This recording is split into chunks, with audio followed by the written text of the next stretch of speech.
Okay, so I've hit the record button and I'm here with Michael Brown, CEO and co-founder of Vicarious PR.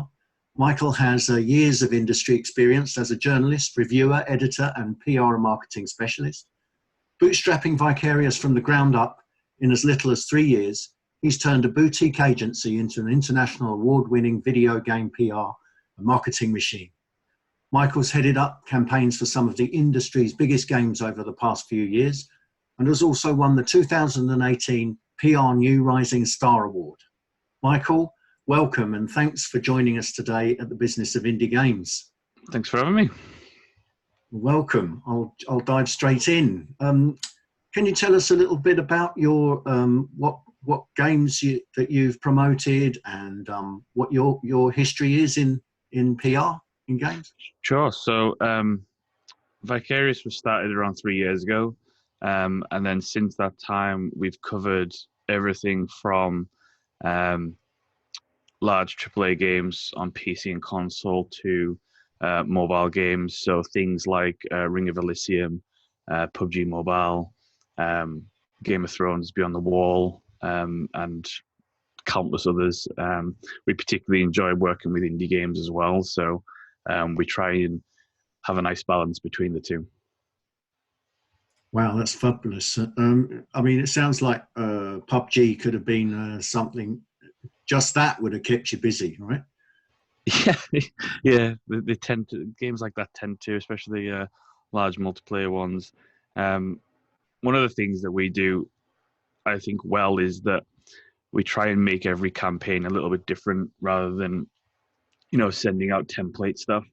I like to try and make a campaign centered around a game's unique selling points and strengths. And so that keeps it kind of interesting because we try and do something a little bit different every single time, which is sometimes challenging, as you can imagine, but it keeps it, getting from boring at least.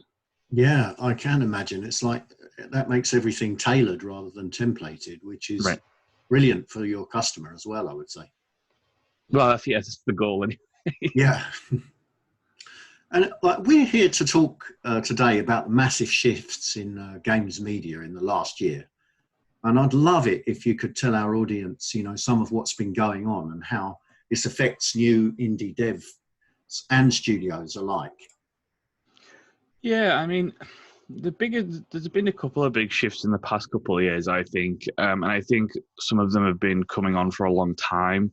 But over the past, say, 3 years, I've seen a particular shift, even more so towards inventory-led journalism rather than. And what I mean by that is, essentially, you will often find many of the sites focusing on maybe 3 or 4 of the most popular games around. And, say any given website writes 10 articles a day, maybe 7, 8 of those articles are just focused on those top games. Whereas it used to be, you had quite a wide variety on every site. Sites tend to be moving away from that now. And it's kind of understandable on one hand because those 3, 4 top games consist of 80-90% of websites' traffic that day. And so what that has meant for indies in particular is that it's gotten super competitive, and it was already competitive before, but even more so now in terms of trying to get, those remaining 1 or 2 articles a day. You have on any given day, even back when I was a journalist, and it's getting even worse now, you still have maybe anywhere between 300-400 people competing for the same 2 spaces on a daily basis. So I would say within the media, that in particular has been a massive shift. And I think outside of that, you also have things like the influencer marketplace has changed quite dramatically over the past couple of years, because when YouTubers and Twitchers rose to fame, it was very easy to get coverage from those people. And they were always, happy to take free keys and do coverage for that. But now you've kind of, as that space has, I wouldn't say matured, but is growing up slightly, influencers are really starting to realize the value that they bring themselves. And so what you get now is kind of, instead of can I have it, yes, fire me over a free key, you get fire me over a check for $5,000. So it's become a very competitive place, and more so every day. And I think, it's causing PR people like me and indie developers to really having to think outside of the box in terms of how do we promote our game. Because, years and years ago, when Steam was actually a curated platform, you had the benefit of just being on there, and being on there was special. But now with over 27 games a day launching, you just don't have the luxury of being able to be, at best, laissez-faire with your marketing and your PR approach. Yeah, thank you. God, that's fascinating. What are the kinds of things that that indies and PR folk have to think out the box? You said, what are the kind of lateral ideas how do you combat this? Because unless you've got a big budget, you can't pay an influencer $5,000, can you? No, I think what I advise often indie developers to do. So one of the things, one of the biggest issues, there's two biggest issues for indie developers right now is, one, they either don't budget for marketing when they should, and oftentimes you will find that developers come speak to me and they'll go, okay, it's a month from launch, what can I do? And I'm like, well, not much, because it's a month from launch. But on top of that, they'll go, I spent $250,000 on development, but I have nothing left in marketing. And what you actually should be doing is sitting down at the very start and go, okay, I'm going to spend 250,000. So do you know what? I'm going to cut out that feature and save 50,000 for marketing. And that's, I get from a development perspective, like, well, I really wanted that feature, but at the same time, you wouldn't make a toy and then not go and try and sell it, right? And it's the same principle. If you're making a product, unless it's a very much a hobby for you, you have to think the business side of it and go, how do I sell this to people? And so, I think business development and business planning is like a big issue. But I also think that one of the things developers should be doing straight out of the gate is not leaving marketing to like a couple months from launch, or even 6 months from launch. What you need to be doing is starting day one and create all your social pages, right? Because if you can prove, one of the things I always say to people is have proof of concept, right? So if you're developing a game and you can prove that people want this game by having a really robust community on your social and having a really vibrant Discord with a couple of thousand players in it, and you've built that up over the 2 years of development, by the time you do get to like when you want to do your big marketing pushes 6 months out, 3 months out, that kind of thing, it's going to be much easier to justify that from, especially as a journalist who's thinking, how is this game going to get me traffic? Because that's all I care about. Is this going to get me clicks? Is this going to get me views?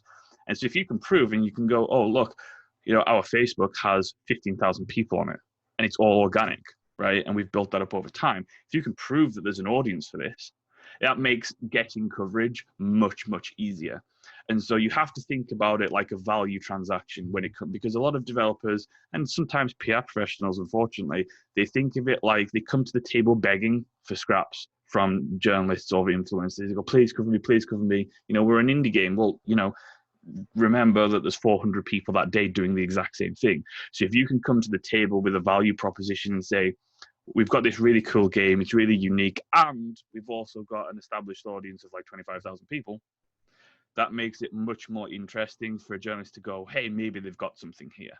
And so I think we have to fundamentally change the way that developers think about marketing and think about community growth. I think building communities now is more important than ever before, especially when, if you're launching a game on Steam in particularly, with the amount of competition that you're going to face on any given day, even if you avoid all the AAAs, you're still going to launch with 20 other titles that day.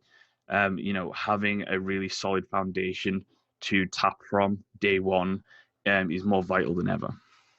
Oh, thank you. It's really valuable information, actually. And would you say that Discord is the best channel to start building that community?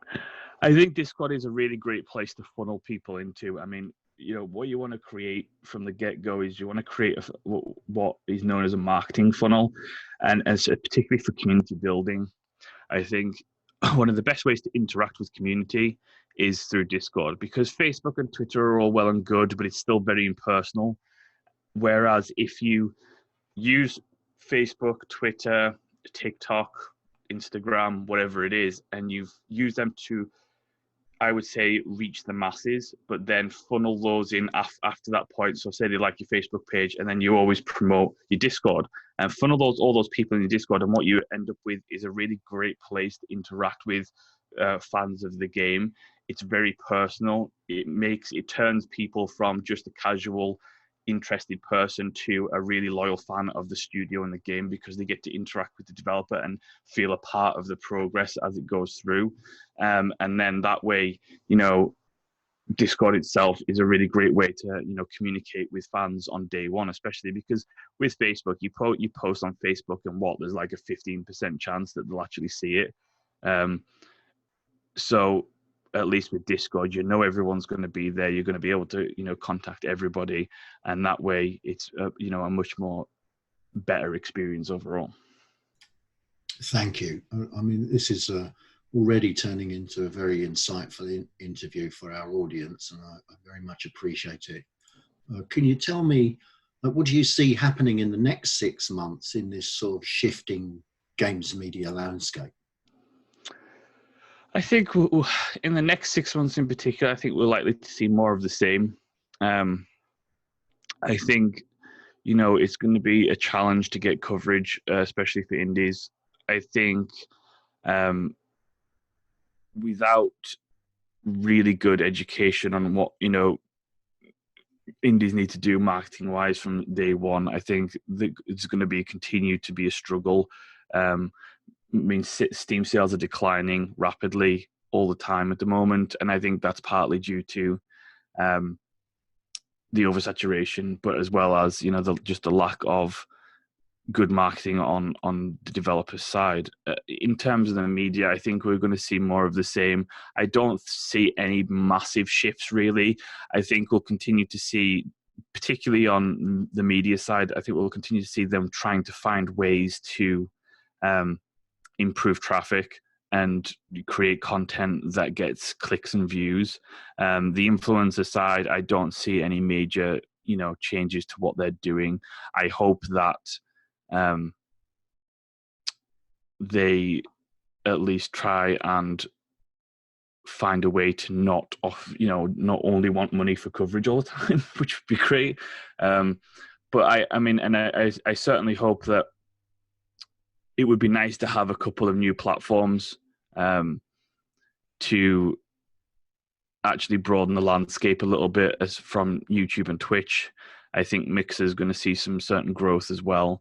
And it would be great to have, hopefully, we can see a new generation of influencers within the gaming space start to come up out of the run, because I think it's gotten a little bit stagnant at the top with very established names, and I think it would at a certain point that content is going to become stale, and so hopefully we'll start to see some new names rise up, which will be interesting to see. Yeah, great, thank you. You've spoken about indies putting aside a bit of budget and starting their marketing campaign from day one. Is there anything else that they can do to prepare for this sort of year ahead? Yeah, I think, focus on building a community. And one of the things that of developers say to me is, well, I don't know how to do social media, or it makes me uncomfortable.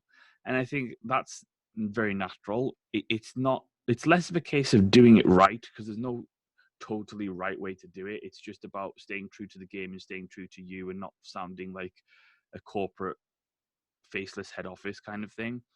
But I think one of the things that is very easy to do is just plan it out, because a lot of developers, what they'll do is they'll go into a cycle of, right, I know I need to do this, but I don't want to do it. And so what I'll do is I'll start developing, and then I just won't have time. Whereas what you should actually do is just schedule like 15 minutes a day to go and interact with, your social media pages and your community pages. I think outside of that, I think it's super important to go to any events that you can. Even if you can't attend like the major ones like PAX, because they're expensive, and that's totally understandable. If you can attend any like local events where you can at least just show your game and show it to people, that's a really great way of on the cuff refining your game's key messaging. So just using that, like trying to refine that one sentence pitch to describe the game to people. And it's a great way to do that because you're able to see the reaction, and you'll be able to see either they're really excited or they're absolutely confused about what you just said and have no idea what you're talking about. And so that's a really great way to do that. I think one of the things that you should be trying to do is, if you want to be in a position later on to talk to journalists in particular, one of the great ways to do that is to really heavily research who you're wanting to talk to. Because one of the things that never ever works is just throwing everything at a wall and sending out 600 emails, all of the same email, and hoping something sticks, because it's never going to happen. It is much better to be in a position where you know who you want to talk to from each website, because you know that you followed them on Twitter, you know that person loves the genre that you're making, and then come up with a way to interact with that person organically, whether it be at shows, whether it be just, one of the things I hate people doing is they follow, a journalist or they follow an influencer, and then the first thing they do is they message them about their game. Don't do that. Actually build up a relationship over time before you head into talking about your game. So just follow them on Twitter and then like a couple other posts and maybe respond to a couple other posts. If they like a movie that you like, talk about the movie and just build up that relationship over time. And then once that's actually happened and they know who you are and they know that you're not trying to shove something down their throat because you want something from them, that's the point where you go, hey, it'd be really great if you could check out my game. I think you're going to really like it because of this reason, this reason, and this reason. And that will work much better for you in the long run than, going in with the sole purpose of, hey, I want you to do something for me. So I think those things are super important. And I think the last one would probably be, make sure to put time and effort into developing really good assets for any kind of website, social media, and Steam page. One of the things that we constantly see is developers just taking a screenshot of a landscape in their game, and it's like, what does that show? That doesn't show anything. Spend a really good day creating some really solid screenshots that are action filled, that have really good camera angles. And I know it can be a pain depending on the game that you're making, but it is worth the investment because you only get one first impression on pages like that, and you have to put your best foot forward. Yeah, I mean, that stretches right through to the game itself in development. I mean, how many games are there with a corridor full of crates? Do you want to play a game in a corridor full of crates, or do you want to play a game in a circus or a fun fair? It's just as obvious to put, great assets make for great fun and great gameplay. And then they also stand out for the marketing materials as well, right? Exactly. And so you're talking about building relationships with journalists and influencers.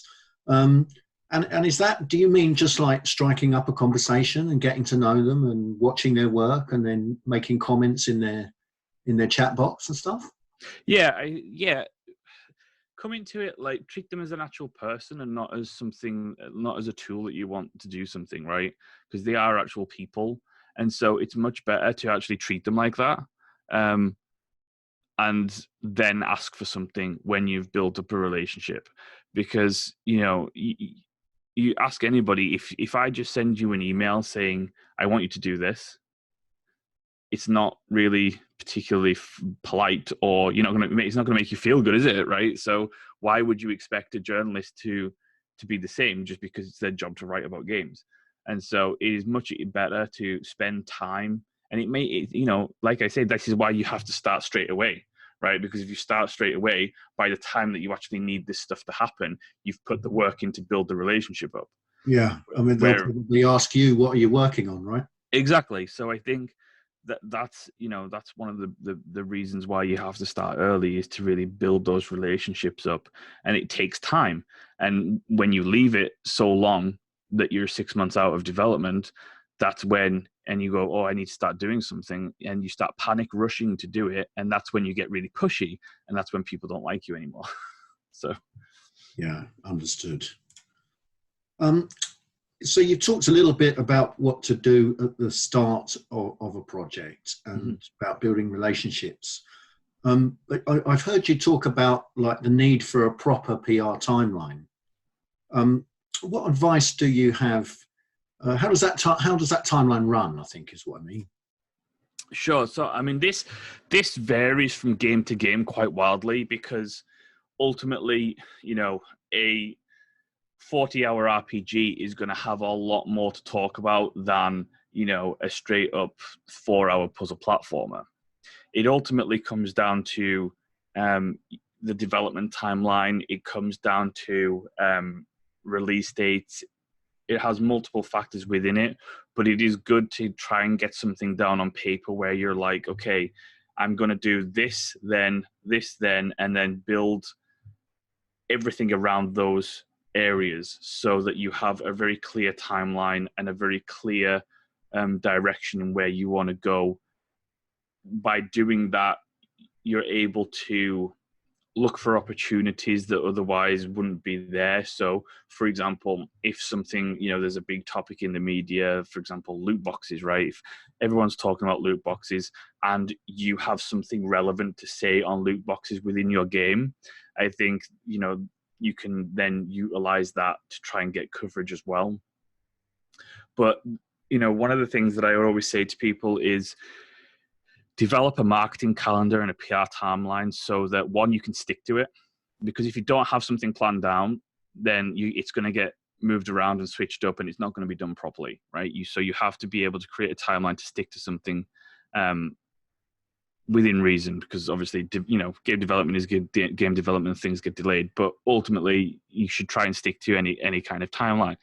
It also forces you to really think about what is going to be interesting in your game, right? Because when you create a PR timeline, you think about, okay, well, so what am I going to do to talk to media? What am I going to do on social media? What am I going to do with influencers? It forces you to come up with ideas outside of we're going to announce a release date today. Today is launch day. Because everybody does those things, and those things are boring. So it forces you to kind of think about those ideas, and it really helps stimulate that. I also think that, one of the great things about doing a marketing calendar and PR timeline early is to really enforce what we were saying on before, is to make you interact with that side of the business, even though you may not like to interact with it. And doing that sooner rather than later means that you can actually start earlier. And the earlier you start, like we said, is the better way to go about it.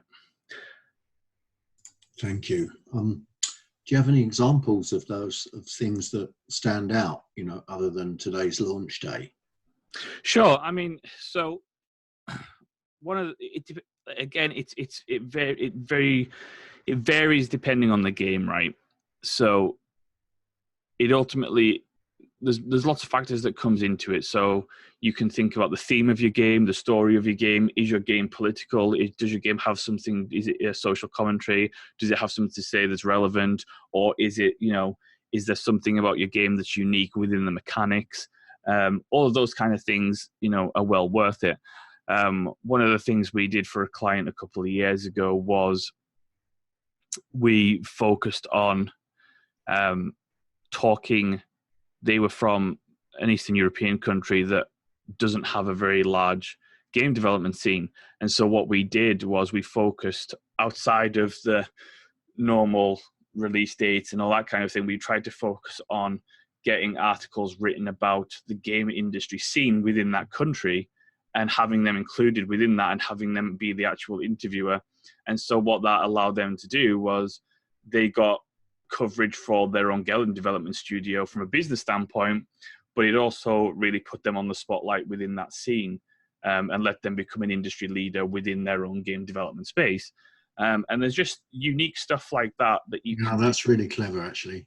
And I think, going back to why create a PR timeline, one of the great things about doing, big calendars is to set yourself incremental targets of what do you want to achieve, right? So by month 3, I want to achieve 500 followers on Twitter and 500 followers on Facebook, and being able to, work towards those goals and track the data within all of those platforms really helps shape where you're heading down the line, and it really helps you refine everything about your outward facing materials, whether it be how you describe the game to people, what screenshots you use, and that kind of thing.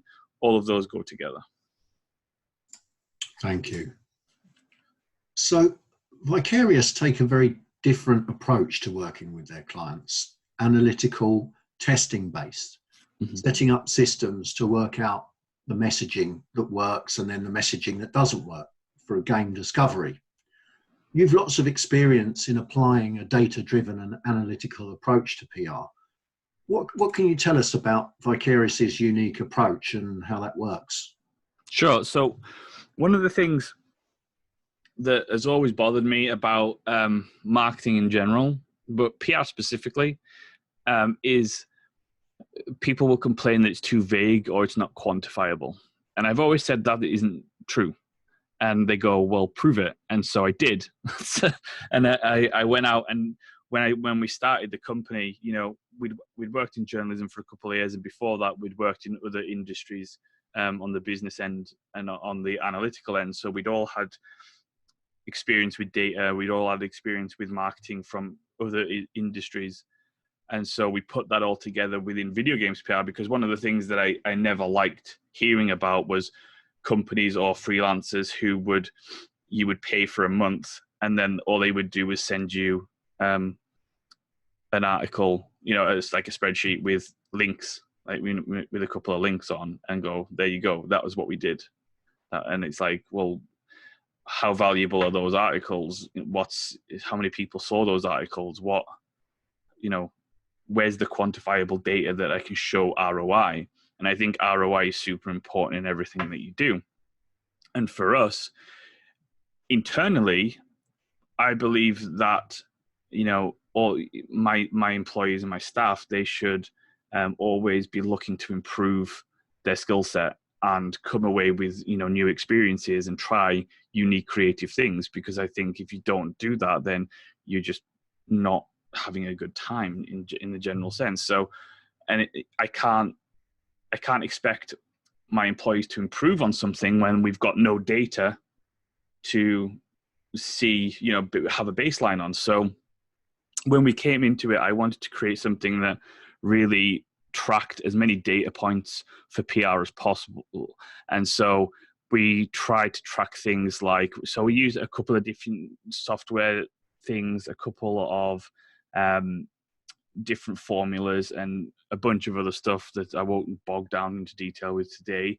But in essence, we try and track and monitor everything that we can possibly monitor when it comes to PR and outreach. So that comes from the start of outreach, sending the emails out. So we track everything from open rate to even down to where does the journalist not care anymore when they go down the email. So if they're not opening the email, then there's a problem with the subject header. If they open the email and go halfway down the page, what's the problem there? Is it the assets that they don't like? Is it the descriptions they don't like? Is there too much text? And we track like every individual thing all the way down to actually getting the article, where we track, because one of the things I don't like is just saying, well, you got an article in Rock, Paper, Shotgun and they have 15 million online readers a month. There you go. Well, 15 million people didn't read that article. So one of the things that is super important to me is trying to accurately estimate, which we do, how many people actually saw the article.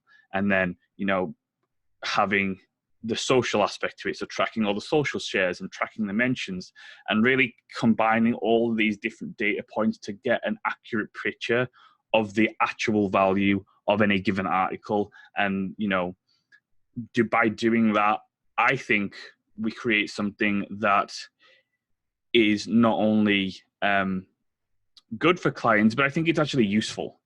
We're giving them something useful back, other than, oh, we got you a really nice, place spot in IGN or Rock Paper Shotgun or whatever. We're actually giving some actionable data that they can take away and actually use themselves. And a perfect example of this was a client that we had 6 months ago who came to us, who was an indie client, and they said, I really want to do this thing, but I don't have that much money, and I'm trying to get a publisher, and I'm trying to get an investor, and I'm trying to show the investor that, this is going to be something good. And so what we did is we did a little campaign for them. We did a little Kickstarter, and we tracked all the data, and we put everything together and created a really well-rounded, data-driven analysis. And then 2 months later, they were signed by a publisher, because they could prove in hard data terms, this, if you give me this amount of money, if you back me and support me, this is what can happen. So I think one of the things that for me is super important, because I want to be able to know, my clients are getting something other than, just the coverage that they want us to get for them. I think it's super important to track all the data points and being able to find insights outside of just the normal, what the journalist says. Oh, that's great. I mean, so much has come up for me there. I hope I can remember all my questions around that now. Do you provide kind of that data-driven system? And do you provide marketing services as well as PR, full stop? Yeah, so we do both PR and marketing, yeah. Yeah, so would you also run that system across marketing platforms in direct-to-consumer communications and stuff? Yeah, so we do it. We try and track everything data-wise on both sides, on PR and marketing. So, because it's super important, especially on marketing, it's important to treat it like a scientific experiment rather than, yes, in PR marketing, there is a creative aspect to it, and there is like the highbrow, okay, what's the creative idea? How are we going to format this? What's the wording that we're going to use? But it's also, I think the implementation and methodology has to be taken into like a scientific experiment, where you're like, okay, let's try this, this, and this, see what works, see what doesn't work. Why is that not working? Let's optimize it. And that's just ultimately what marketing is about. It's about the process that you go through, which is why, I always say to people, okay, so you're going to run some Facebook ads. How are you going to do that? And they're going to go, and then, the reply I often get is, well, I'm going to make an image and then just go. I'm like, no, that's not how to do it. You have to test out different images with different audiences and really hone it down to see what works better, so that you end up, because the goal with any marketing campaign is getting the cost per acquisition to its lowest point. And you have to do that through a set of methodologies, rather than just, I'm creative and I'm hoping that this is going to work somehow. So you have to combine both. I mean, it sounds like you even have to sort of split, test, and try different subject headings in your emails to get them ready. Yep, we do that all the time. That's something that we do to help a client nail down the messaging, right? Is, okay, so we'll send out the announcement of the game, and then we'll A/B test the subject heading, we'll A/B test the email, we'll A/B test the assets, and then we'll see what works. And if both doesn't work, then we'll try again. And if one works and another, we'll double down on the one that does work. And it's ultimately about, coming up and optimizing with the best way to do it, because, as much as experienced as we are, we never know 100% what's going to work and what doesn't work. All we can do is use our experience and creative process to be able to come up with something that we think's got a really good shot. And the amount of times that we've had developers come on, and we've done marketing campaigns or PR campaigns, and they go, okay, and I say, who is your demographic that you're targeting? And they'll go, I'm targeting this demographic. And then actually what happens is their demographic is completely different to what they thought it was going to be. Happens quite regularly. And so I think, making sure that you're tracking all the data ensures that you can pivot any kind of marketing campaign much more quickly. Because if you're not tracking anything, you're just hoping that something's going to happen. And then when something doesn't happen the way you want it to, you're never quite sure why, because you're not tracking any data. Whereas if you can see, you know, if you're tracking all of your data and then suddenly you realize that, oh, my audience isn't men 18 to 45, it's actually females 18 to 45 in large spades, then you're able to actually go, okay, well, clearly that demographic likes my game more than anybody else. So let's pivot the marketing, let's pivot the messaging and go for that demographic more and double down on that. And you know, without tracking data, you can't do that. Yeah, thank you. God, that's really interesting. And as part of your service, you mentioned the Facebook cost per acquisition. Do you help your clients lower that cost by refining and honing the message? Yeah, we try and do all of that. So we try and make sure, you know, we can run everything from, we can handle all of the campaigns from start to finish, from, you know, designing the creatives to implementation, or if they want us just to come in and help them optimize what they're already doing, we can do that. We're fairly flexible in that regard. Thank you. And also you mentioned Kickstarter. Did you run the campaign on behalf of the developer, of your customer? Yeah, we've done a couple of Kickstarters now. So we've helped them run them. We've run them ourselves for them. So you know, we can do either or. It doesn't really matter. What's important to me is just the collaboration process. I'm not one for, you know, we get all different types of clients. So we get ones that just want to sit back and just go, here you go, you do it. Or we get ones that want to be involved. And either one is absolutely fine by me. It's just a case of, you know, being able to have fun with it and try and do something a little bit different. Wow, and it certainly sounds like you're offering a very robust service. And you work with indie developers as well as the big boys, right? Yeah. Yeah, that's great. And I mean, I've got a question here. It says, how can indies with no budget start to test their PR and apply actual data to their PR activities? Is it possible without a budget to do stuff? I think, yeah, I mean, I always advise people not to do DIY PR. If you can afford not to do it, don't do it, right? Because it is ultimately a full-time job and you actually need experience and to be good at it. If there's no way you can do it, even if you try and, you know, business develop and you've tried to plan ahead and you still don't have any budget, I think there are ways to do it. So using a mailer is really good. Now, bear in mind, when I say use a mailer, I don't mean send the same email out to everybody, but using a mailer is a great way. Something like MailChimp or anything like that is a great way to track some data behind any email campaigns that you do. And I think, you know, one of the things, if you want to go really basic, you can do something as simple as, okay, I've got 10 journalists here, and so you split them, and you go, okay, so 5 and 5. I'm going to send 5 a certain email heading, and then I'm going to send another 5 another email heading, and then you see which one works. And then say, so if one email heading gets 2 responses, the other email doesn't get anything, then you use that email, and then you do that with the next 20 or whatever. So there's multiple ways to try and track data for very little cost. Even on Facebook, you know, social media comes with its own analytics and everything like that, and you can just try and utilize all of those different things.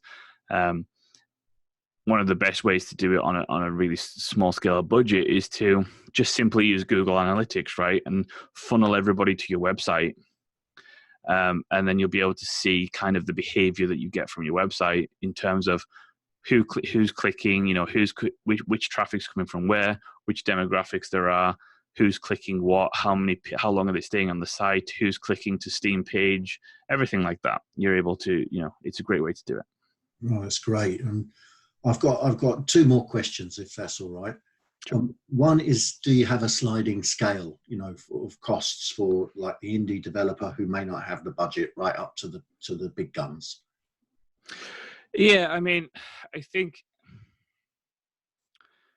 it depends on what kind of services that you want. I mean, in terms of PR, I think you would need, at a minimum, for any kind of I would say for a minimum of if you want to sell some copies, let's say you want to actually sell some copies, I think you need a minimum of anywhere between $25,000 and $50,000. I think $50,000 is the place that's going to get you a decent launch. It's not going to be it's not going to be over the moon, but that gives you a really solid chance of selling some copies and being able to come away from it and go, that was a successful launch. I think, budget options would be a minimum of around, I think, anywhere between 18 to 25. That's going to get you some decent PR and maybe some, social media marketing, but you're not going to get very far on that kind of budget, because you've got to think about, how long is that going to last you in the long run? And you really want to run a campaign, 6 months, 6 months or over. Yeah. So I think I wouldn't say there's a limit, a minimum to anything, but I think it's super important to understand the realities of the business and understand that you are going to have to spend some money to make some money. And, if you're not prepared to do that, then you have to be prepared to not sell anything. So. Thank you. That's really clear. And so my final question is do you have like 3 tips or 3 hints or, some basic advice, distilled advice in a nutshell that you could give to the developer?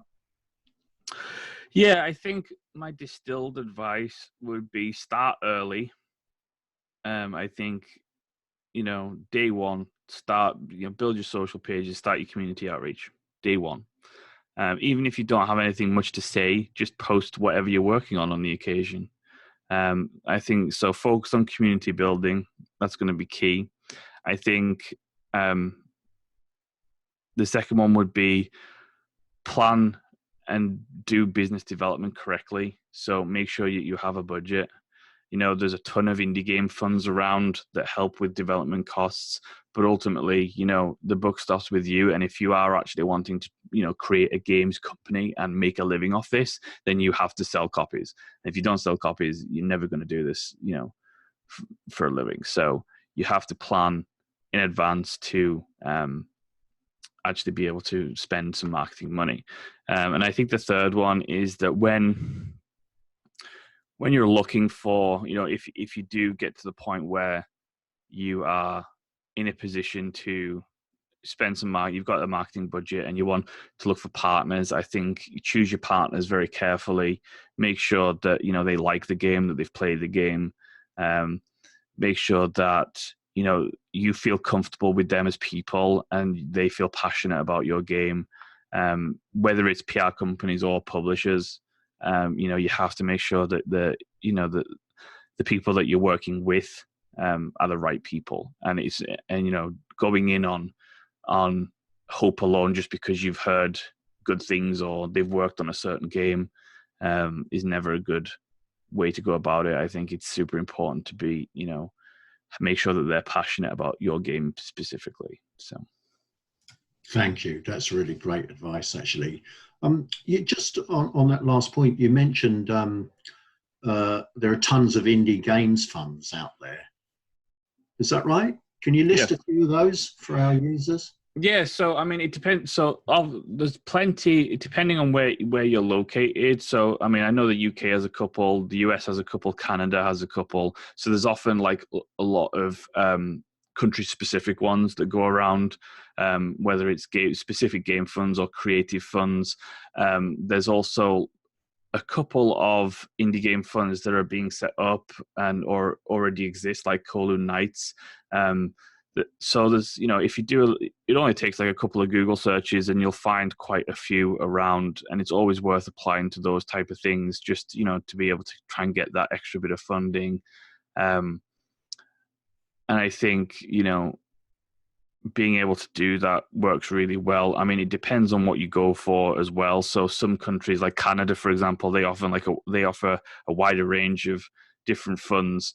One in particular, I think they have like a marketing fund where they kind of match dollar for dollar the amount that you're going to spend on marketing, because they understand the importance of being able to do a lot of marketing is ultimately going to make the game better. So I would check locally, and then, you know, there's plenty of international ones, but local ones tend to get a little bit better in terms of approvals because they're local. But it's also, but they do, the local ones do have a drawback in the fact that they do tend to have some restrictions in what you can actually use the money for as well.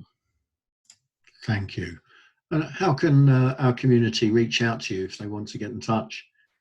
Sure. So you can just shoot me up on Twitter at the Video Game PR Guy. You can just, you know, head on over to the Vicarius PR website, which is vicariuspr.com, and just shoot me an email. And, you know, even if you don't have hundreds of thousands of dollars to send to me, you can still shoot me an email and ask my advice on anything. And our team is always happy to, you know, our team is always super happy to talk with indies. Even if you're like in a very early conceptual stage, we're super happy to give you advice on, you know, how to go about creating a marketing calendar or anything like that. Thank you. And so to everyone, please reach out to Michael. And of course, if you can send him hundreds of thousands of dollars, please do. Yeah, it's always appreciated. Fantastic. Thank you so much for your time. I'll stop the recording. Thank you.